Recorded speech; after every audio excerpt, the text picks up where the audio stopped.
13 अप्रैल 1919 अमृतसर की एक आम सी सुबह सब कुछ बिल्कुल नॉर्मल रहा था। लोग अपनी रोज की जिंदगी में बिजी थे, लेकिन हवा में एक अजीब सी बेचैनी थी, जैसे कुछ होने वाला हो। आज बैसाखी का दिन था, खुशियों का त्योहार। लोग नए कपड़े पहने परिवार के साथ घर से निकले थे।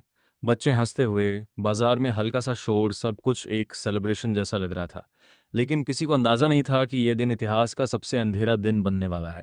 धीरे धीरे हजारों लोग जलियांवाला बाग की तरफ बढ़ने लगे। कुछ लोग प्रोटेस्ट के लिए आए थे और कुछ बस त्योहार के बाद वहां रुक गए थे।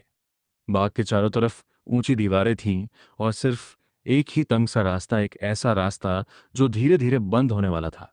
लोग बिना किसी डर के अंदर जा रहे थे, कोई सोच भी नहीं सकता था कि ये जगह एक ट्रैप बन चुकी है। लोग जमीन पर बैठकर बातें कर रहे थे, बच्चे खेल रहे थे, सब कुछ शांत था। तभी अचानक कदमों की तेज आहट सुनाई देती है।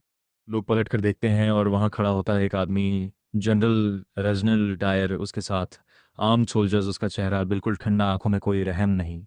बिना किसी वार्निंग के, बिना किसी बात के वो अपना हाथ उठाता है और एक शब्द बोलता है, फायर।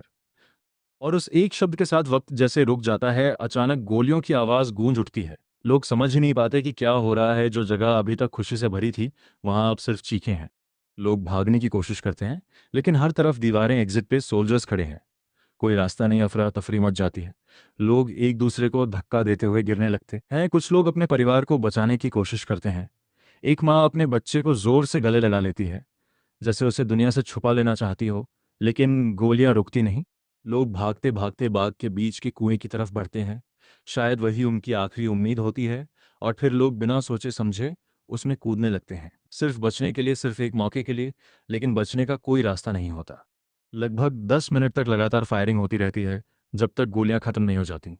और फिर अचानक सब कुछ शांत हो जाता है। एक ऐसी खामोशी छा जाती है जो हर तरफ गूंज रही होती है। जमीन पर बिखरी चप्पलें, पगड़ी, कपड़े और हवा में गन पाउडर की स्मेल। वो जगह जो कुछ देर पहले जिंदा थी, अब एक खौफनाक याद बन चुकी थी। लेकिन ये कहानी यहीं खत्म नहीं होती। इस घटना की आग पूरे भारत में फैल जाती है। लोगों का गुस्सा उभर कर सामने आता है, भरोसा टूट चुका होता है।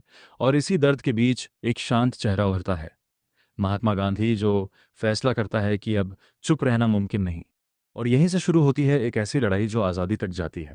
जलियांवाला बाग आज भी वहां खड़ा है, एक खामोश गवाह की तरह, उस दिन का जब इंसानियत हार गई थी लेकिन एक देश जाग गया था। क्योंकि कुछ कहानियां लिखी नहीं जाती, उन्हें मिट्टी याद रखती है। और जलियांवाला बाग आज भी वो कहानी सुना रहा है।